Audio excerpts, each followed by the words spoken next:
Bien, tengan muy buenas tardes, siendo que esta es la hora indicada para dar inicio a la sesión, vamos a hacerlo.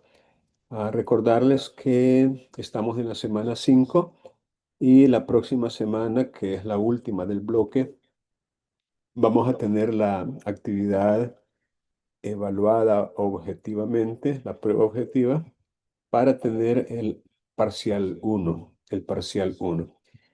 En lo que ese parcial respecta, es importante que sepan que es acumulativo de todos los temas que se estudiaron durante las 6 semanas del bloque. En otras palabras, el parcial comprende todo lo que hemos estado estudiando durante las 6 semanas, incluyendo la próxima, que es la sexta semana. Para ello, vamos a pasar una pequeña revista. Voy a compartir pantalla para poder repasar cuáles serían los temas que van a ser objeto de estudio durante la próxima semana. Y vamos a verlo aquí en la plataforma de Canvas en la semana o en el bloque uno. Y tenemos entonces las nociones fundamentales de los procesos declarativos.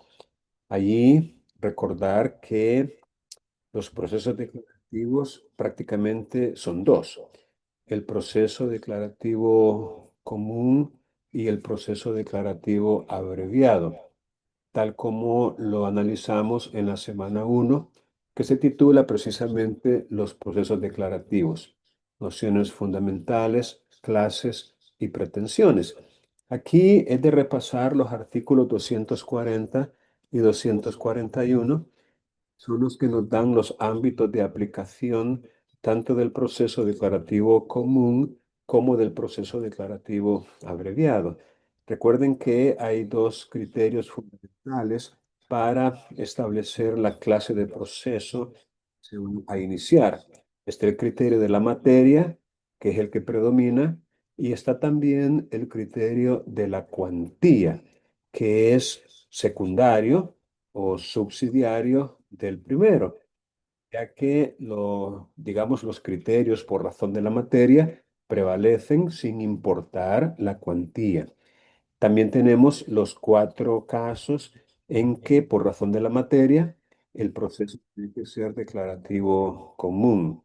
Y tenemos los cuatro casos en los cuales el proceso tendría que ser abreviado. Aunque es importante recordar que en base al artículo 14 del Código Procesal Civil y Mercantil, los jueces están plenamente facultados para darle a la pretensión cauce o la vía procesal que corresponda, aunque en la demanda la parte interesada haya incurrido en un error. Por ejemplo, plantear una pretensión para que se deduzca en proceso abreviado cuando según la ley tiene que ser común, o viceversa, plantearlo para que se deduzca o se tramite como un proceso común cuando según la ley, por razón de la cuantía o de la materia, tendría que ser abreviado. Importante también es tomar en cuenta que aunque hubiera error en la tramitación del proceso adecuado, si se tramitó una pretensión que debió hacerse en un proceso abreviado, si se tramitó en un proceso declarativo común, no hay nulidad. Y no hay nulidad porque el proceso declarativo común es más amplio, es más pleno, concede, por qué no decirlo, más oportunidades de defensa y de contradicción, tutela, por así decirlo, en mejor forma el derecho cuestionado. Y por eso, repito, si debiendo tramitarse en abreviado se hizo en común, no hay problema porque no hay agravio. No hay indefensión, es todo lo contrario, hay mayor protección, pero viceversa no resulta la misma consecuencia. Si debiendo tramitarse en un proceso declarativo común se hace en un abreviado, allí sí la cosa cambia. Y ahí sí, la consecuencia sería la nulidad. Ah, También hemos aprendido en cuanto a cómo determinar el valor de la pretensión a partir del estudio que hicimos de un artículo que nos va diciendo paso a paso o uno a uno los distintos escenarios que se podrían presentar. En la semana 3 se habló sobre la conciliación, que es un acto voluntario, optativo, por así decirlo, que no requiere incluso la postulación preceptiva. Entiéndase por postulación preceptiva el acompañamiento de un abogado. Podría hacerse directamente por la persona interesada y que tiene como propósito evitar un litigio, resolver un asunto de manera consensuada, de manera, digamos, conciliadora, a través de la ayuda, digámoslo así, o la intervención de un juez, que en este caso es el juez de paz, el que tiene competencia para ello. También estuvimos hablando acerca de las diligencias preliminares. Hay un listado de ellas y dijimos en su momento que hay más, o sea, no solamente las que se mencionan aquí, sino que podemos encontrarnos con otras diligencias y eso, por supuesto, también será objeto de evaluación en el examen parcial. También, y en esta semana nos corresponde hablar sobre las medidas cautelares y es de lo que vamos a tratar ahora, mediante la lectura y explicación de las disposiciones legales que regulan este tema de las medidas cautelares, su finalidad, sus características, los presupuestos y la manera en que dichas medidas deben tramitarse al interior de un proceso o incluso antes de iniciarse, porque, como ya lo dijimos, las diligencias preliminares no son taxativas en su enumeración, pudiendo haber más, y encontramos algunos ejemplos precisamente en las medidas cautelares que podrían solicitarse tanto intraproceso como previo a un proceso, eh, siendo en ese caso un ejemplo adicional de las otras, digamos, medidas que podrían adoptarse de manera preparatoria o preliminar. Y pues en la otra semana, que es la semana 6, vamos a hablar también de las cuestiones incidentales, aclarando que este tema también sería objeto de evaluación. Bueno, dicho eso, me gustaría saber si alguno de ustedes tiene alguna pregunta en relación con los temas que se han estudiado hasta este día, ah, para así poderlo abordar, hacer algunas aclaraciones o explicaciones adicionales. Repito, si tienen preguntas, las pueden perfectamente formular en este momento. Nomás activan el micrófono y toman la palabra. Bueno, veo que no. Ok. Vamos entonces a abrir nuestro Código Procesal Civil y Mercantil en el artículo 431, que es el primero de este título cuarto titulado Las medidas cautelares. Entonces vamos a remitirnos, repito, a este articulado y vamos a leer algunas de estas normas, dando una pequeña explicación sobre su contenido, a fin de que ustedes tengan, digamos, algún tipo de información relacionada con este tema de las medidas cautelares. Y como siempre lo hemos hecho, vamos a pedir ayuda para que nos ayuden a leer, ¿verdad? Ustedes mismos. Y es así como le vamos a pedir que comience leyendo Daniela. Daniela, por favor, active su micrófono y ayude con la lectura del artículo 431. Daniela, por favor. Sí, Lick, buenas tardes. Tardes, gracias. Artículo 431. Universalidad de la aplicación. En cualquier proceso civil o mercantil, el demandante podrá solicitar la adopción de las medidas cautelares que considere necesarias y apropiadas para asegurar la efectividad y el cumplimiento de la eventual sentencia estimatoria. Muy bien, Daniela, muchas gracias. En este artículo 431 podemos encontrar nosotros varios aspectos. El primero de ellos es de que esas medidas cautelares pueden solicitarse en cualquier proceso, civil o mercantil, en cualquiera. Y también dice aquí el demandante, como queriendo dar a entender que es una solicitud hecha por aquel que ha presentado la demanda y que considera que la va a ganar, es decir, que se va a estimar las pretensiones contenidas en ella y para asegurar el cumplimiento o la efectividad, la eficacia de esa sentencia que él cree que va a ser favorable a sus intereses, entonces solicita la adopción de estas medidas cautelares. Las medidas cautelares es un tema que no es exclusivo del derecho civil y mercantil, existen también en materia de familia, existen incluso en materia penal. De hecho, la medida cautelar más utilizada en el ámbito penal es la detención provisional, aunque debería ser la excepción y la regla debería ser que las personas se les procese en libertad, precisamente porque mientras no haya un juicio en el que se compruebe su culpabilidad, son inocentes. Entonces no resulta sino contradictorio que se tenga detenido o preso a, abro comillas, un inocente.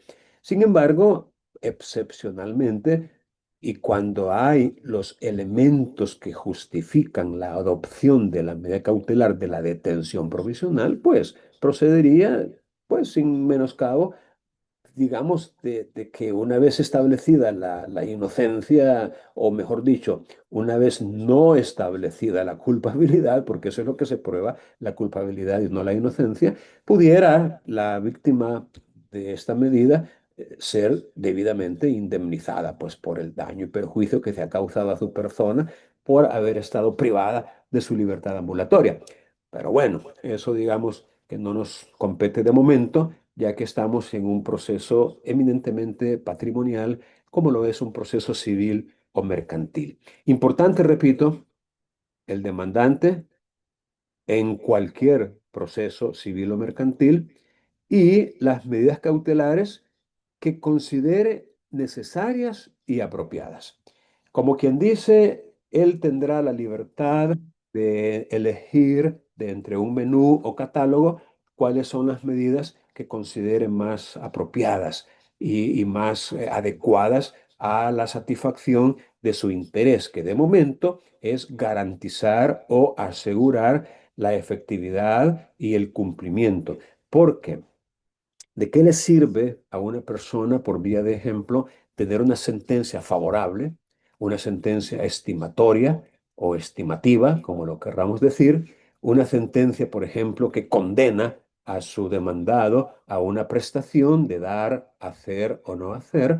¿De qué le sirve si al final de cuentas no va a lograr el objetivo final, que no es en sí la sentencia, el dictado de una sentencia favorable, sino más bien su cumplimiento efectivo, su ejecución, es decir, lograr la real satisfacción de su interés? Entonces, estas medidas cautelares, repito, tienen como finalidad asegurar o garantizar esa satisfacción, ese cumplimiento oportuno y cierto de la prestación a la que se obligó mediante sentencia a su demandado.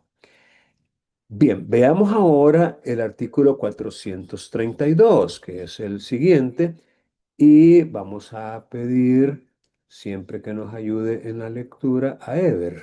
Ever Iglesias, por favor, ayúdenos a leer el siguiente artículo. Ever.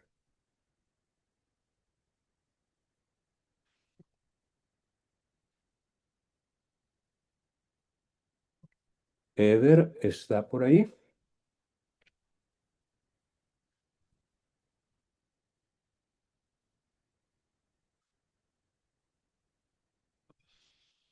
Bueno, acaba de escribir diciendo que tiene problemas de conexión. Sin embargo, ahí se mira como que está conectado. Ok. Angerlin, ayúdanos usted, por favor. Angerlin. Sí, Ok, gracias. dice instancia de parte. Artículo 432. Las medidas cautelares solo se decretarán a petición de parte, bajo la responsabilidad del que las solicita. El juez no podrá ordenar otras medidas cautelares más gravosas que la solicitada. No obstante, en función de las circunstancias, podrá acordar aquellas que, siendo tan adecuadas como las pedidas, resulten menos onerosas para el demandado. Muy bien, Angerlin, muchas gracias. Vaya, aquí tenemos una aplicación de un principio que aparece en el listado de principios procesales al inicio del código. Es el principio dispositivo en cuya virtud, bajo ciertas premisas, un juez no puede actuar oficiosamente. Entiéndase por actuar oficiosamente de su propia iniciativa, sin que nadie se lo pida, que es el principio opuesto al principio dispositivo. El principio dispositivo incluso podría enunciarse diciéndose que el interés es la medida de la acción. El interés, como quien dice, el tribunal no va a actuar a menos que alguien se lo pida, que alguien se lo solicita, que alguien que demuestre un interés legítimo lo inste. De ahí que el artículo este se titule instancia de parte. Instar significa solicitar, pedir, rogar, pretender, instar. Entonces, este artículo lo que nos está diciendo es de que un juez no podría de oficio decretar ninguna medida cautelar. Solo puede hacerlo a petición de parte y no solo eso, sino también bajo la responsabilidad del que las solicita. Y es interesante y porque aquí casi hay una pequeña desviación del principio de congruencia. Fíjense ustedes que el principio de congruencia nos enseña que no se puede conceder cosa diferente de la pedida. Ese es en términos generales el principio de congruencia. Como quien dice, tiene que haber una coherencia, una relación directa entre lo que se ha pedido y lo que se ha dado, lo que se ha concedido. Pero como no hay reglas sin excepción en derecho, aquí podemos encontrar una pequeña variante, una pequeña excepción a esa regla. Y es que a veces sí se puede solicitar menos de lo pretendido, menos. O sea, no se puede dar cosa diferente, no se puede dar cosa adicional o mayor de la pedida, pero sí se puede dar menos de lo pretendido. Y este sería un ejemplo de ello, porque dice aquí que no se va a poder ordenar medidas que sean más gravosas que las solicitadas, para no violentar el principio de congruencia, ¿verdad? No se puede conceder medidas que sean más onerosas, más gravosas, más perjudiciales que las solicitadas. Pero, y aquí viene la excepción, en función de las circunstancias, el juez podrá conceder medidas que resulten menos onerosas, menos difíciles de soportar, menos dañinas para el demandado, siempre y cuando estas otras medidas, que no serían las pedidas, no serían las pedidas o las solicitadas, pero siempre y cuando sean tan adecuadas como las que efectivamente fueron solicitadas. Repito, este es un ejemplo de una excepción al principio de congruencia en el sentido de que a veces sí se puede conceder menos de lo solicitado, como en este caso. A mí, por ejemplo, como juez, un ejemplo, me están pidiendo X medida, pero yo considero de que tan efectiva o eficaz como esa es la medida Y. Y concedo la medida Y porque es menos gravosa para el demandado y cumple su objetivo, cumple con su finalidad. que es garantizar las resultas de ese proceso. Veamos ahora el siguiente artículo, que es el 433. Y esta vez vamos a pedir a Stephanie que nos ayude con la lectura. Stephanie, por favor. Las medidas cautelares solo podrán adoptarse cuando el solicitante justifique debidamente que son indispensables para la protección de su derecho, por existir peligro de lesión o frustración del mismo a causa de la demora del proceso, y esto en el sentido de que, sin inmediata adopción de la medida, la sentencia que eventualmente estime la pretensión sería de imposible o muy difícil ejecución.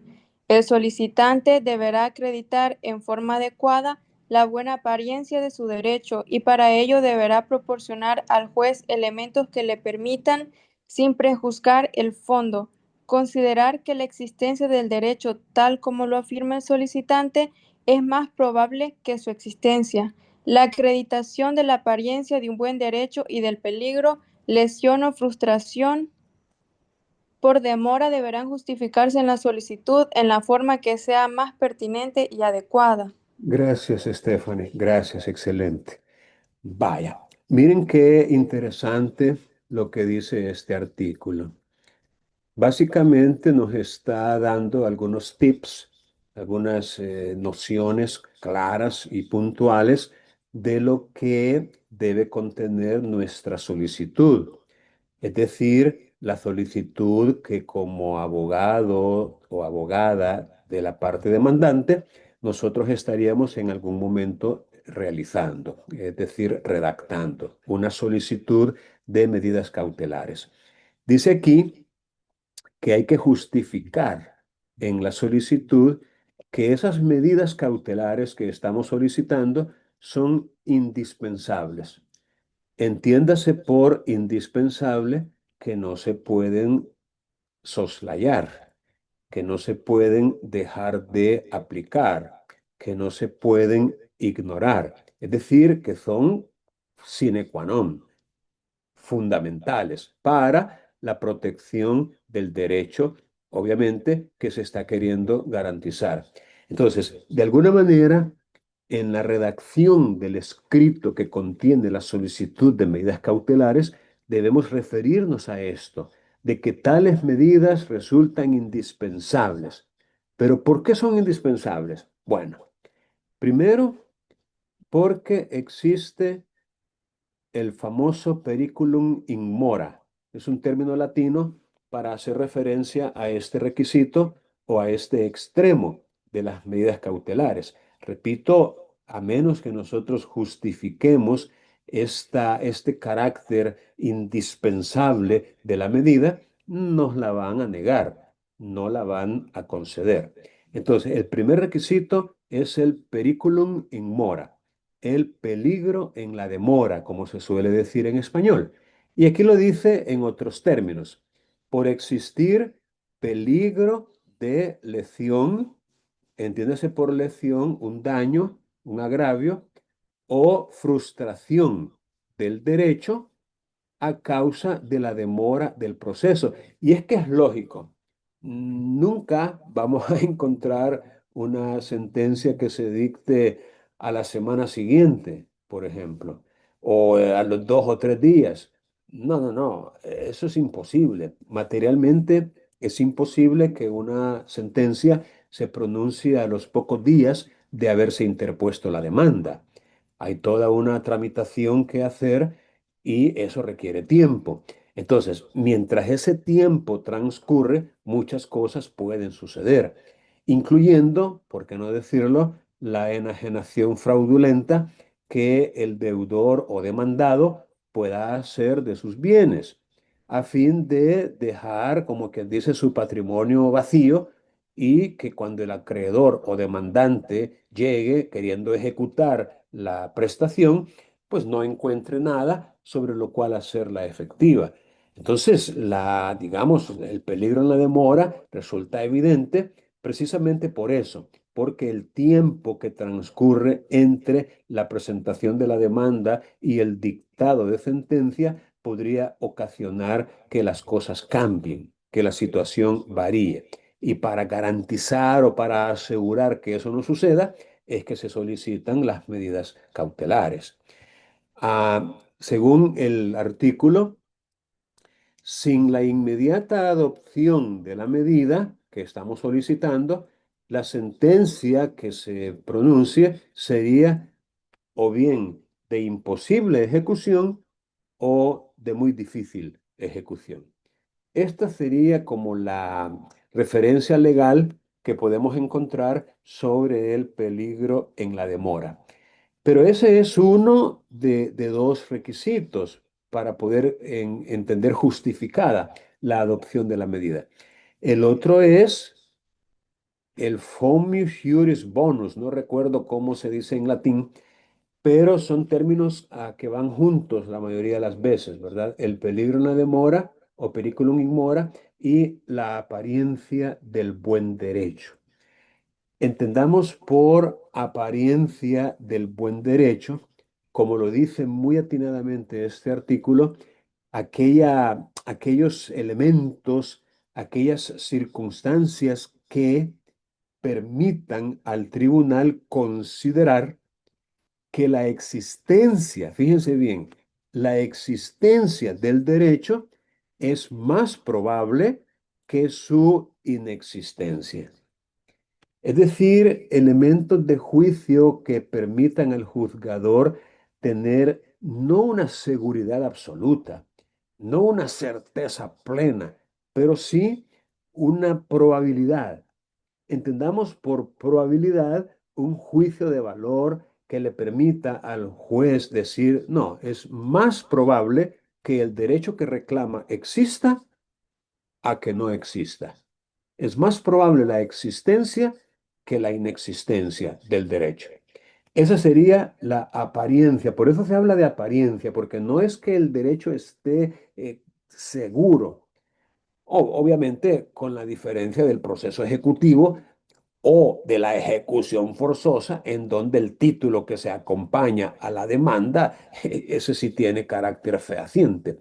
Pero en los demás casos, en donde no existe un título ejecutivo o un título de ejecución, allí pues estamos en presencia solamente de una apariencia de buen derecho que eventualmente junto con el peligro en la demora pueden justificar la medida cautelar que se está solicitando. Y todo ello, como lo dice el código, sin prejuzgar el fondo del asunto. Es decir, el juez tiene que ser muy cuidadoso al resolver cuando concede la medida cautelar, muy cuidadoso de no, como que dice, emitir ya como un fallo, por ejemplo, no anticipar la resolución que eventualmente se va a pronunciar. Recuerden que falta todavía un proceso que desarrollar dentro del cual habrán pruebas tanto de la parte demandante, pero también de la parte demandada. Y será como consecuencia de ese desfile probatorio y de las argumentaciones que las partes hagan al respecto, que el juez va a emitir ya un fallo y luego una sentencia. Entonces no podría en una etapa tan preliminar o preparatoria o inicial emitir como que si ya estuviera resolviendo el fondo del asunto. O sea, no, no, no, no. El juez tiene que ser muy cuidadoso en ese sentido. Bueno, dice que esta acreditación de estos dos elementos, la apariencia del buen derecho y del peligro en la demora, deben justificarse en la solicitud. Deben justificarse. O sea, no se trata solamente de pedir sin mayor fundamentación. No, tiene que haber un fundamento, una argumentación, una justificación en la forma que se considere pertinente y adecuada. Vamos a ver si no hay más aquí. Pertinente y adecuada. No, no había más. Ok, vamos entonces a continuar con el artículo siguiente, que es el 434. Bien, vamos a pedirle a Edson Clodoaldo que active su micrófono y que nos ayude, por favor, a leer. Elson. Hola Liz, ¿se me Hola. escucha? Sí, le escuchamos. Momento para solicitar las medidas cautelares. Las medidas cautelares se podrán solicitar y adoptar en cualquier estado del proceso y también como diligencia preliminar. A la interposición de la demanda, en este caso, dichas medidas caducarán de pleno derecho si no se presentare la demanda dentro del mes siguiente a su adopción, sin perjuicio de lo establecido en tratados internacionales vigente, y en este caso el peticionario será condenado al pago de todos los gastos del proceso y de los daños y perjuicios causados. Muy bien. Gracias, Elson. Gracias. Excelente. Va, según esto, estas medidas cautelares de las que estamos hablando en esta sesión pueden solicitarse y adoptarse en cualquier estado del proceso. Fíjense bien, en cualquier estado. Es importante tomar nota de esto porque a veces pensamos que o bien tendría que ser previo a la presentación de la demanda o junto con la demanda. Pero no. Según esto que acabamos de leer, en cualquier estado del proceso, como quien dice, si no lo quise pedir en la demanda misma, lo puedo hacer en cualquier momento, posterior a la presentación de la demanda. Y también, dice el artículo, pueden solicitarse como diligencias preliminares o previas a la presentación de la demanda. Pero en ese caso, si no se presenta la demanda dentro del mes siguiente, fíjense que aquí habría un pequeño cambio con respecto a lo dispuesto en las medidas preliminares, y es que tendría que ser dentro del mes siguiente a su adopción, es decir, al momento en que se adoptaron esas medidas por parte del tribunal. O sea, su adopción es el hecho de admitirlas, de decirle que sí al solicitante. Bueno, y ello sin perjuicio de lo que tratados internacionales puedan decir al respecto. Ahora, si no presenta el peticionario esa demanda dentro del mes siguiente a su adopción, será condenado al pago de los gastos en que se pudo haber incurrido y de los daños y perjuicios causados. Es una especie de sanción por la omisión de haber solicitado medidas cautelares como acto previo a la demanda y no haber presentado la demanda dentro del mes siguiente a su adopción.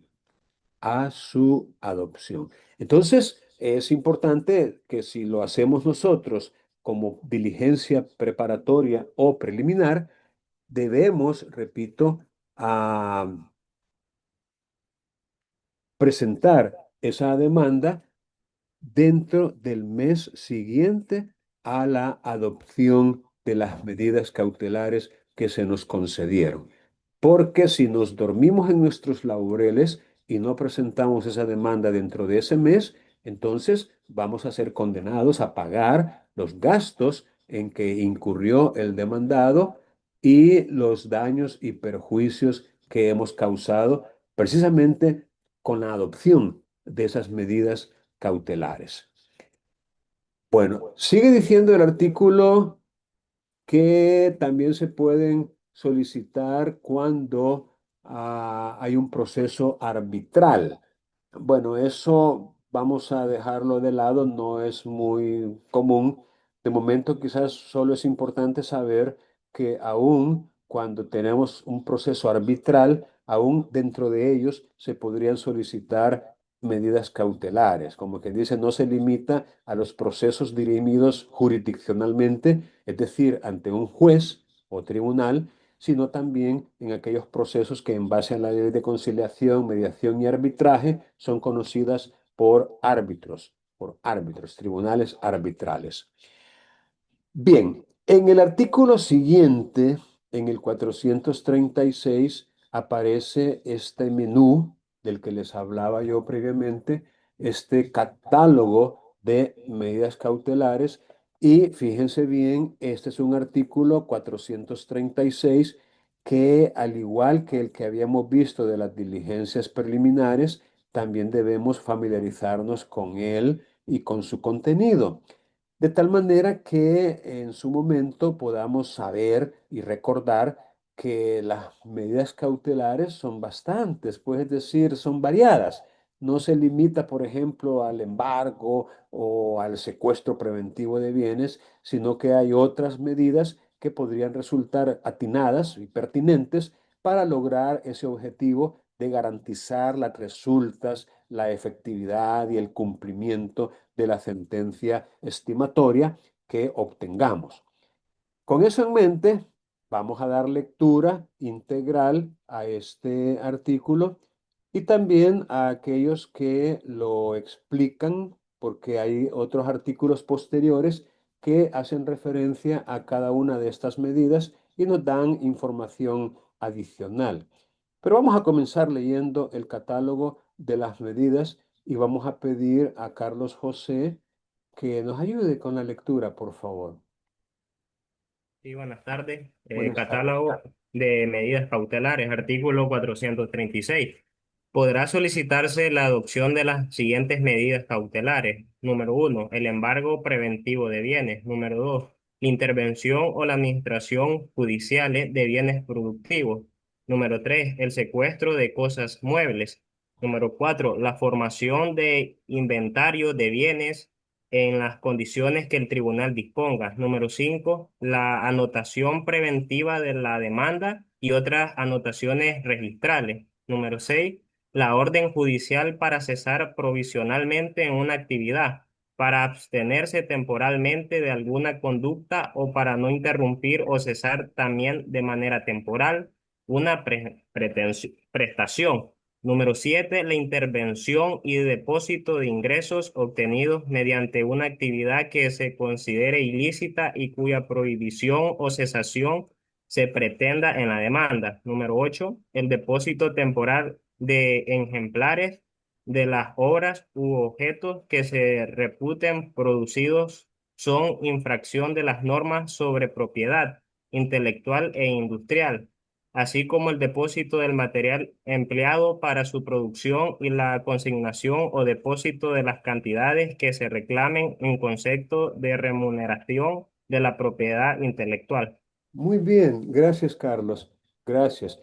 Y si se fijan, el artículo 437, que es el siguiente, amplía el caudal de medidas cautelares en estos términos. Vamos otra vez a pedir esta vez a Jacqueline que nos ayude, por favor. Jacqueline, ayúdenos a leer el siguiente artículo. Tardes. Sí, Gracias. otras medidas cautelares. Artículo 437.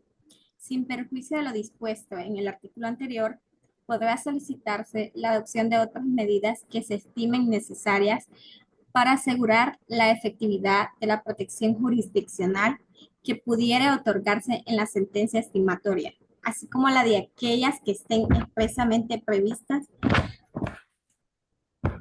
por Perdón, perdón.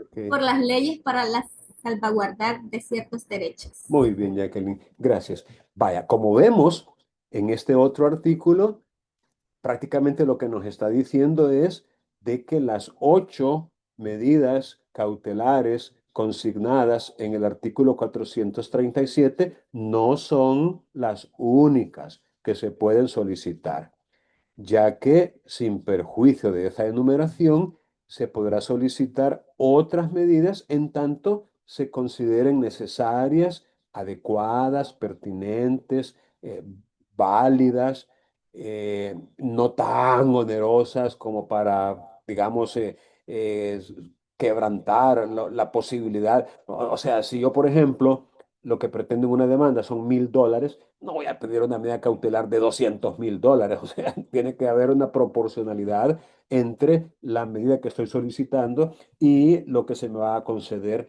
en la eventual sentencia estimatoria. Y también la parte última de este artículo nos remite a otras leyes. Es decir, de repente podemos encontrar en ese sinfín, en ese sinnúmero de leyes dispersas que nosotros tenemos como país, alguna otra medida cautelar prevista para salvaguardar derechos ciertos, o sea, los derechos que en esas leyes se pretenden proteger. En otras palabras, y para decirlo en una sola frase, este catálogo no es taxativo. Esa es la frase, llamémosle propia, dentro de un lenguaje jurídico, no es taxativa, esta enumeración. Lo que significa que no es completa, no es un listado cerrado, hay más medidas cautelares, incluso innominadas, llamémosle así. Podrían no tener un nombre, podrían no tener una regulación por ahí en alguna ley, en algún código.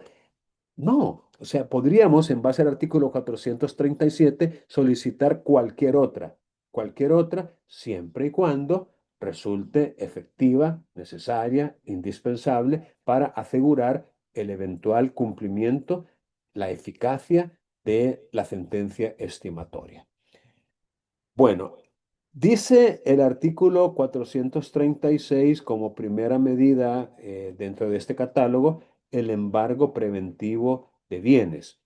Esta palabra es muy famosa. El embargo es prácticamente un secuestro judicial de bienes que son de un deudor para que escapen, digámoslo así, de su poder, especialmente del poder dispositivo para poder disponer de esos bienes, y se le confían a un depositario. Esos bienes que han sido embargados se le entregan a un depositario para que los cuide, los conserve, los mantenga y eventualmente los devuelva, porque es un depósito, un depósito, para que los devuelva a aquel que el juez le indique. Ese podría ser un tercero que los ha adquirido en pública subasta, esos bienes. Podría ser el deudor mismo, si de alguna manera él ha satisfecho por otros medios su obligación, o podría ser el acreedor, el demandante, el que, digamos, hizo la petición de que se embargaran y ante la no presencia de compradores en subasta, él pidió que se le adjudicaran en pago. Entonces, el embargo es, por decirlo así, la medida cautelar por excelencia. Es una medida tan eficaz y tan efectiva que todo mundo la solicita y con sobrada razón.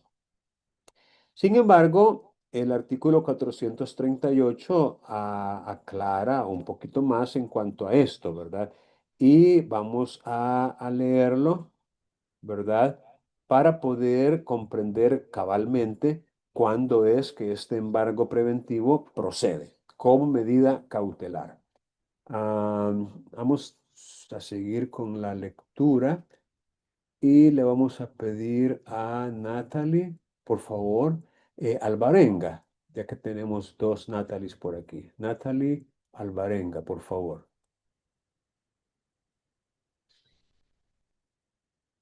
Buenas tardes. Buenas tardes, Natalie. El artículo 438 dice que podrá solicitar embargo preventivo el acreedor de deuda en dinero o en frutos, rentas y cosas fungibles convertibles en dinero por aplicación de precios ciertos.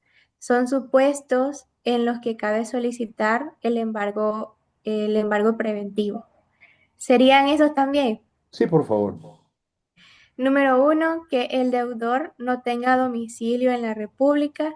Número 2, que la existencia del crédito esté demostrada con instrumento público o privado atribuido al deudor o por contrato bilateral de existencia justificada cuando el acreedor hubiera cumplido con su parte o bien ofreciese el cumplimiento o la obligación fuera a plazo. Número 3, que se acredite la intención del deudor de enajenar, ocultar o transportar sus bienes en detrimento de la garantía, aunque la deuda esté sujeta a plazo o condición, o que se justifique la disminución apreciable de la solvencia del deudor después de contraída la obligación por cualquier causa. Número 3, que se demande por daños y perjuicios derivados de eventos dañosos y el demandado no contare con seguro de responsabilidad o que en caso de contar con dicho seguro, la compañía aseguradora esté en proceso de liquidación en el momento de iniciarse el proceso o en forma sobrevenida. Fuera de los casos del inciso anterior, también será procedente el embargo preventivo si resultare medida idónea y no sustituible por otra de igual o superior eficacia y menor onerosidad para el demandado. Muy bien, Natalie, muchas gracias. Perfecto. Vaya, según esto, para poder solicitar y que nos concedan el embargo preventivo de bienes, que ya les expliqué en qué consiste, es quitarle con fuerza, ¿no? Con el imperio de la ley, con la ayuda incluso de los agentes de la autoridad pública, quitarle los bienes al deudor, al demandado, materialmente, físicamente, bajarlo del carro, por usar un ejemplo extremo.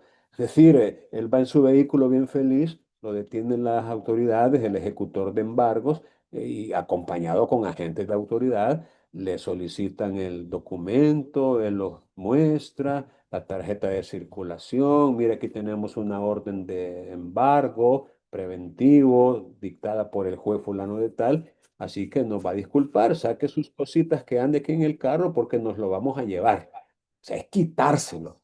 Y lo que se dice del carro se aplica a cualquier otro bien mueble o incluso se puede dar embargo en bienes inmuebles o raíces. Es decir, el embargo, les repito, es la medida cautelar por excelencia. Ahora, ¿quién lo puede solicitar? Aquí lo dice el acreedor de deuda en dinero, que es la deuda más común que hay, aunque también en frutos, rentas y cosas fungibles. Aquí hay una referencia a la clasificación de los bienes. Hay cosas, digámosle, consumibles, hay cosas fungibles y hay cosas que no son fungibles ni consumibles. Entonces, tenemos que recordar la clasificación de los bienes, pero de entrada les digo que las cosas fungibles son aquellas que desempeñan en el comercio igual poder liberatorio. Tal vez la expresión es un poco técnica, pero digamos, son cosas que se pueden perfectamente intercambiar unas por otras porque son cosas, repito, que tienen un mismo e idéntico valor. De tal manera que usted perfectamente puede utilizar o puede recibir estos 40, qué sé yo, estos 40 vestidos, ¿verdad? Porque estos 40 vestidos son exactamente iguales que estos otros 40, porque estamos en presencia de un lote de vestidos muy numeroso. Hay 400 vestidos que son iguales o idénticos y que han sido fabricados para ser distribuidos en varios almacenes. Entonces, pero 40 vestidos o un vestido es exactamente igual que otro, incluso a veces en la talla, incluso en la talla. Entonces, la tela, el modelo, el diseño, el precio, es decir, cosas fungibles, repito, son aquellas que se pueden perfectamente intercambiar unas con otras. Son, por ejemplo, ese montón de mercancías que podemos encontrar en las tiendas, en los almacenes, en los bazares. Repito, que no son, digámoslo así, que no tiene indispensablemente que ser como en el caso de los cuerpos ciertos o especies, sino que son cosas, les repito, que tienen idéntico valor que otras de su misma especie y que por ende se pueden perfectamente intercambiar entre ellas. Por cierto, el dinero mismo es una cosa fungible, el dinero mismo es fungible. Pero aquí se trata, por ejemplo, de cosas diferentes del dinero, porque dice que pueden o deben ser convertibles en dinero por aplicación de precios ciertos. Ahora, lo importante con respecto a esto que sigue es que estos supuestos no son como quien dice que todos se deben cumplir. Es decir, no son supuestos en los cuales copulativamente se tienen que reunir todos ellos para solicitar el embargo preventivo. No, bastaría con uno de ellos para poderlo solicitar. El primero, que el deudor no tenga domicilio en la República. Ese es un supuesto que justifica la adopción de un embargo, que no tenga domicilio. Pero otro que podría utilizarse como supuesto es que el crédito esté demostrado con un instrumento público o privado atribuido al deudor. O, en este caso, tendría que ser un instrumento que contenga una obligación unilateral, es decir, una obligación a cargo del deudor solamente. Porque si hubiera obligación a cargo de ambas partes, que es el famoso contrato bilateral, entonces allí se necesitaría que el acreedor ya hubiera cumplido con su obligación.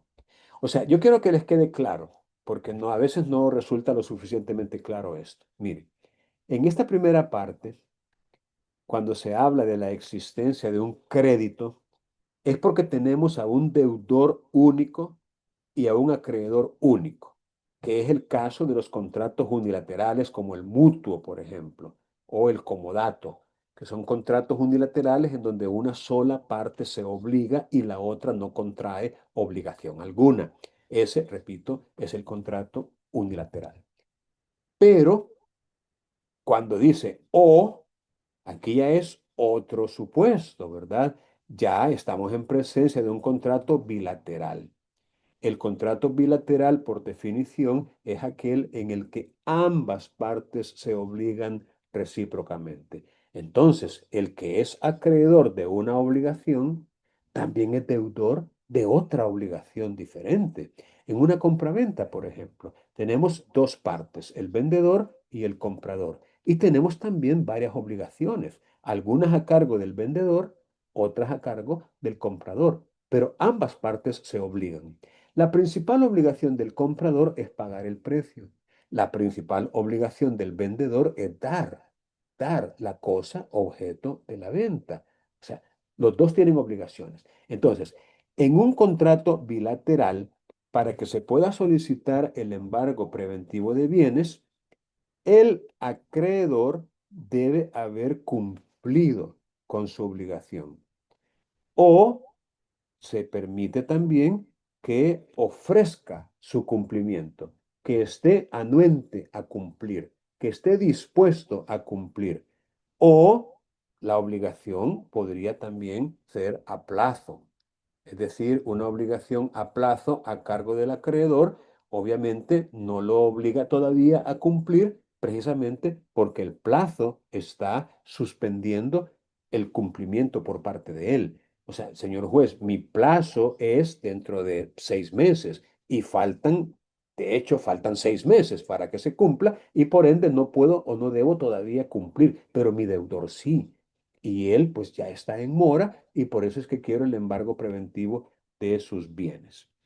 Espero que esto les haya quedado claro y si no es así, pues para eso tienen el micrófono y la posibilidad de activarlo para también poder preguntar cualquier cosa que no entiendan muy bien, porque esa es la idea de estas explicaciones, que ustedes las entiendan, porque si no las entienden, no estamos haciendo mucho.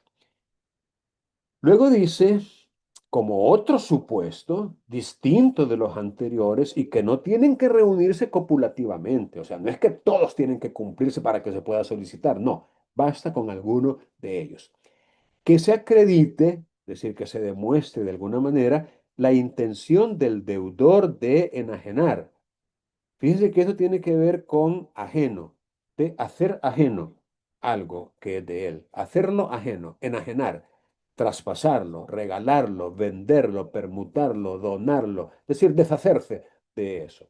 Ocultar o transportar sus bienes en detrimento de la garantía que se busca, es decir, en detrimento del interés del deudor de salvaguardar o asegurar el cumplimiento de una eventual sentencia. Recuerden, aquí no estamos en presencia de un acreedor cierto, sino de alguien que pretende que una sentencia se dicte a su favor y hay probabilidades de que así sea, por el famoso apariencia del buen derecho y el peligro en la demora, que son presupuestos de toda medida cautelar. Entonces, si él puede demostrar que el deudor está queriendo enajenar, ocultar o transportar sus bienes, y ello, aunque la deuda esté sujeta a plazo o condición.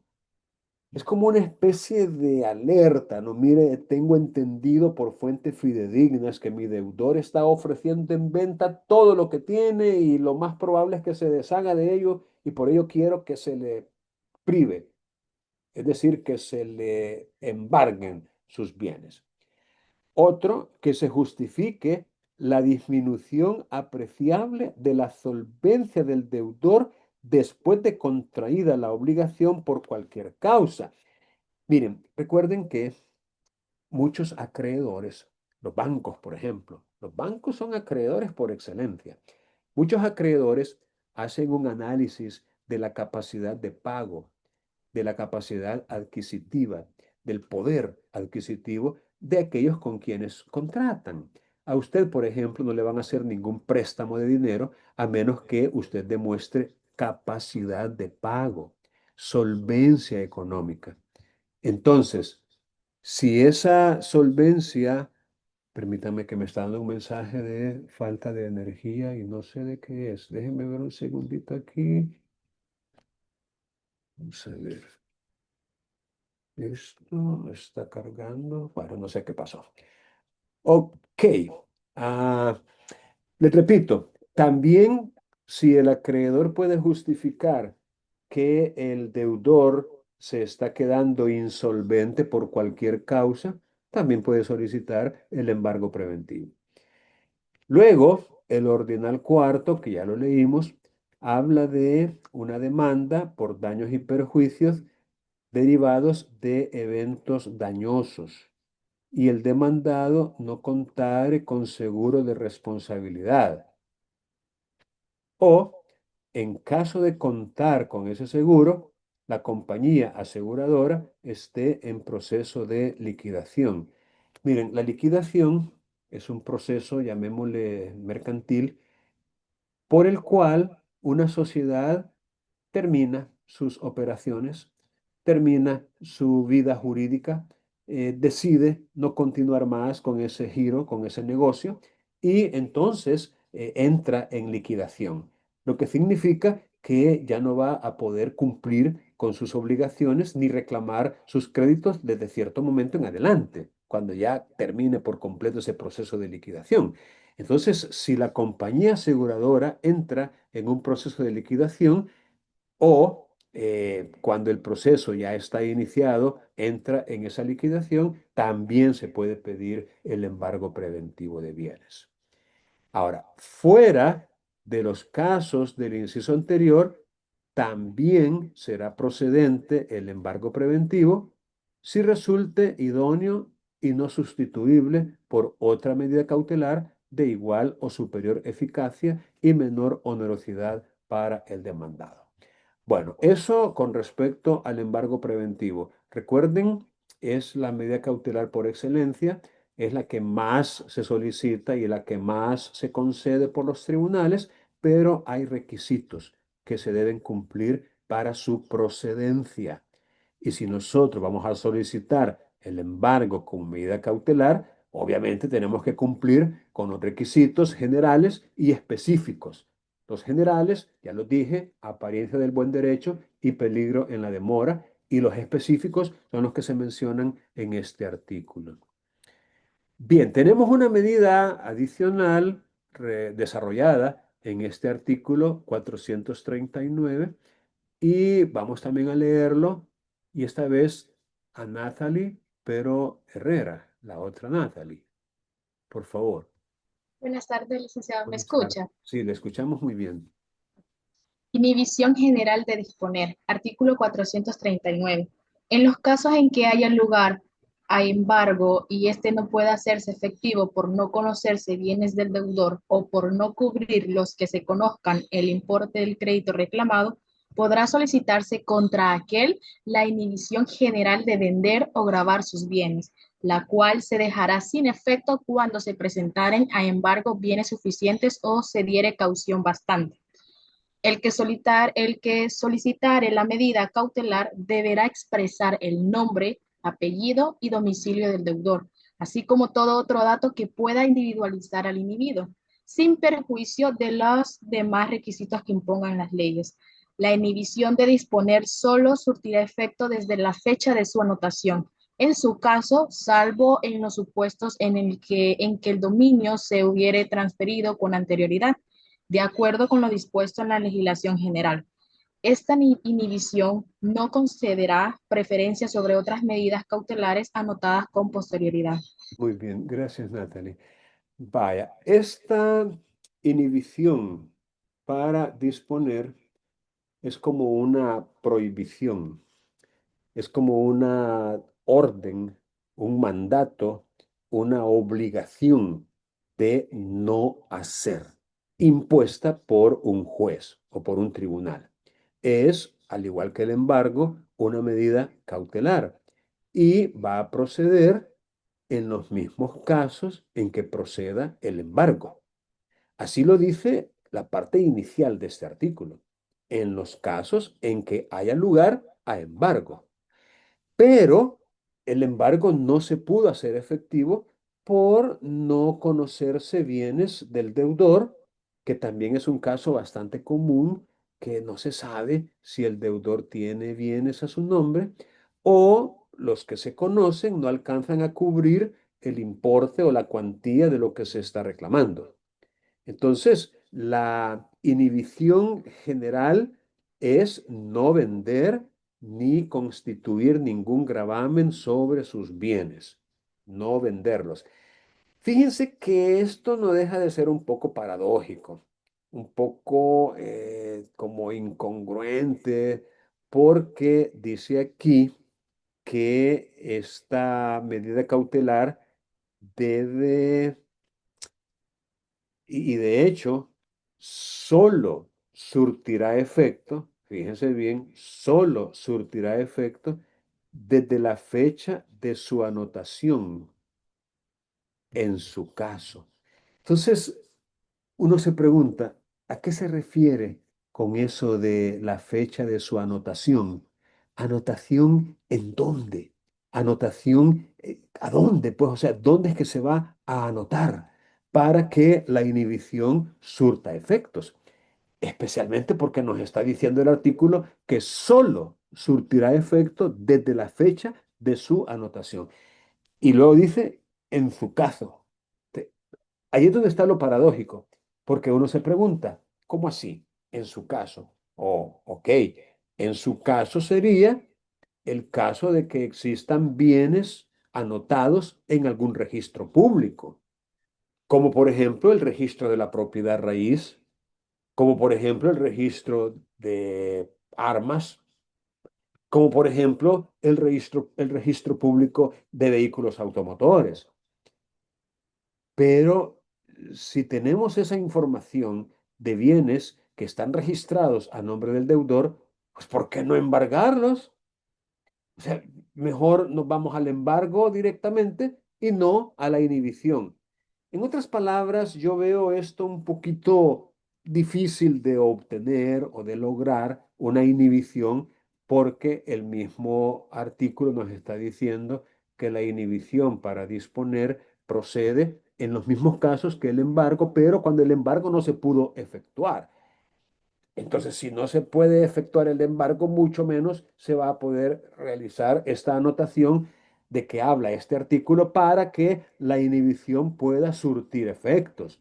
Entonces nos quedamos con un documento por ahí que no tenemos dónde anotarlo y que pues lo más probable es que la consecuencia sea de que si le notificamos, si le notificamos al demandado eventual o al demandado actual, eventual en el caso de que lo hagamos como diligencia preliminar y actual si lo hacemos dentro de un proceso, ya sea en la demanda o en cualquier momento posterior a la demanda, pero dentro del proceso. Entonces, que le notifiquemos al demandado esa prohibición de disponer y pues tratar después de obtener la nulidad de los actos de enajenación o de gravamen que haya hecho con posterioridad a la notificación. Pero eso no es lo que dice el código. Sin embargo, se me ocurre que es lo único que nos quedaría al no tener,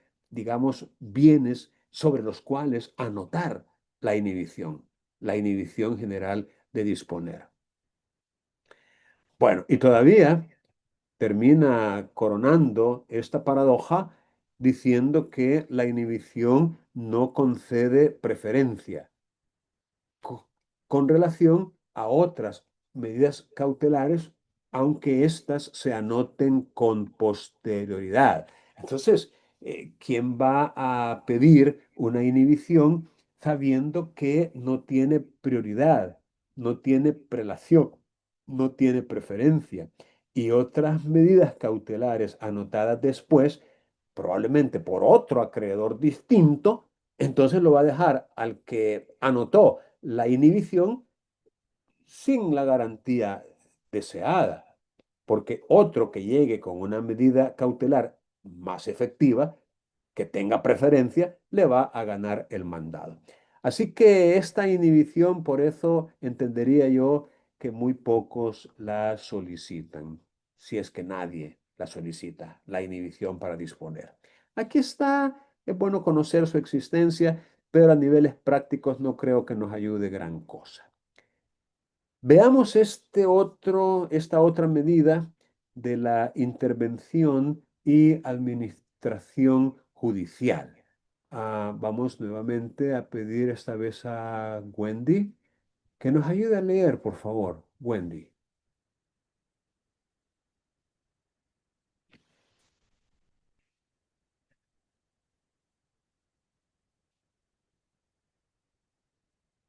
Wendy, ¿está por allí?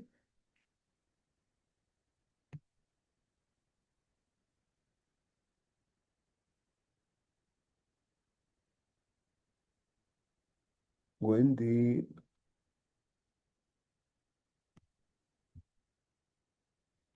Bueno, hágalo entonces Sara. Sara Abigail, por favor.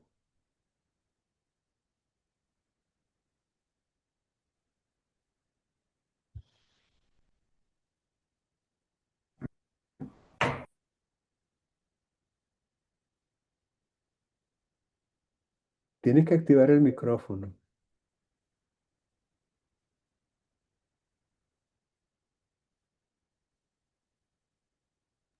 Ahorita no. Es que no tenía. Hola, Ahora sí. hola, Sí. pues sí, Sí. ok. El artículo 444. 40. 440. Ok. Procedencia de la intervención y administración judicial. Artículo 440. Además de la intervención o administración judicial autorizada por las leyes sustantivas, que queda sujeta al régimen establecido por ellas, podrá disponerse dicha medida cuando se pretenda sentencia de condena a entregar bienes a título de dominio, usufructo o cualquier otro que implique interés legítimo en mantener o mejorar la productividad, o cuando el aseguramiento de ésta sea de primordial interés para la efectividad de la condena que se pudiere recaer y no fuere posible garantizar los derechos del acreedor por medio de otras medidas menos gravosas para el derecho de propiedad. Muy bien, Sara. Gracias. Miren, esto comienza remitiéndonos a otras leyes, ¿verdad?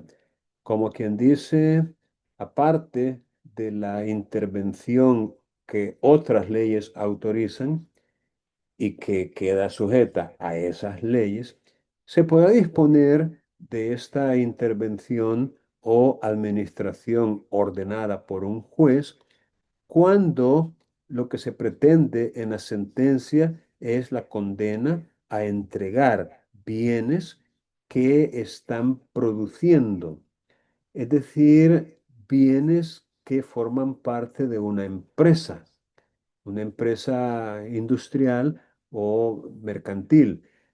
Aquí tenemos que recordar en el Código de Comercio la definición que nos da de empresa y el carácter de permanencia que la empresa tiene, ya que es un conjunto coordinado de trabajo y de bienes, tanto materiales como intangibles, que de alguna manera se ponen en acción para ofrecer al público bienes o servicios y obtener, por supuesto, el provecho económico que de ello resulte, el famoso lucro que caracteriza la actividad mercantil. Entonces, una empresa es una unidad económica, es decir, es un conjunto de trabajo y de ciertos valores que se ponen al servicio de una clientela y está, pues obviamente, produciendo utilidades o ganancias para su titular o para sus titulares, si fueran varios. Entonces, este artículo se coloca ante la posibilidad, por ejemplo, de reclamar la entrega a título de dominio, usufructo o cualquier otro que implique un interés en mantener o en mejorar la productividad de ese conjunto de bienes. No se trata de aniquilarla, de destrozarla, de separar sus componentes, no, sino de mantenerlos unidos para que mediante esa cohesión la productividad y las utilidades que de ella resultan pueda mantenerse. De ahí que estemos hablando, fíjense bien, de una intervención o de una administración, lo que implica que se va a nombrar a una persona para que administre eso y pueda ser responsable de los ingresos que esa actividad productiva deja. Es decir, ejemplo, tiene su gerente, tiene su administrador, llamémosle normal, pues no, a la par de él o de ella se va a poner otro que va a tener las llaves de la caja fuerte y de las cajas registradoras donde entra el dinero y que de ahí no va a salir ningún 5 partido por la mitad sin que él lo autorice, sin que él lo sepa. Y va a tener que preparar cuentas de su administración y presentarlas al tribunal porque de eso se trata, de mantener la productividad de esa empresa. Así que por ahí más o menos anda esta idea. Y aquí nos falta el 441. Déjenme mostrarlo porque se quedó oculto. Aquí está. Vamos a ver si ahora sale. 441. Es que este se cubre. No me lo muestra en esta forma. Bueno, pero creo que ese lo vamos a saltar porque tiene que ver con lo mismo. La resolución que disponga una intervención o administración judicial. Mire, judicial no significa que el juez va a llegar a administrar, no, pero que él va a nombrar a un interventor, a un administrador. Interventor es esa persona de la que les hablé, que llega, tiene su horario, tiene sus honorarios, o sea, su salario por prestar ese servicio. Puede ser un contador, puede ser un administrador de empresas, puede ser alguien idóneo para poder manejar ese negocio y asegurarse, pues, de que esos ingresos no se vayan a parar a los bolsillos del deudor. Porque recuerden que estamos en presencia de medidas cautelares solicitadas por un demandante contra su demandado. Desde aquí que necesariamente fijará un plazo que podrá ser prorrogado y las facultades del interventor o administrador, que se van a limitar a las estrictamente indispensables para asegurar el derecho y procurar la continuación de la explotación intervenida. Entendamos por explotación ese carácter productivo, de que genere riqueza. El tribunal fijará la retribución. Entendamos por retribución el pago que se le va a hacer al interventor y eso será abonada ya sea por el peticionario o por el mismo patrimonio intervenido. O sea, de ahí el dinero que entra, de ahí se le puede pagar al interventor. Y tal retribución se imputará a la que se fije como honorario final. Como que dice, si él va a cobrar $12,000 por los 6 meses que va a estar ahí, si se le dan 1.500 dólares al mes, al final se le va a dar la diferencia. O sea, lo que no se le pagó mensualmente.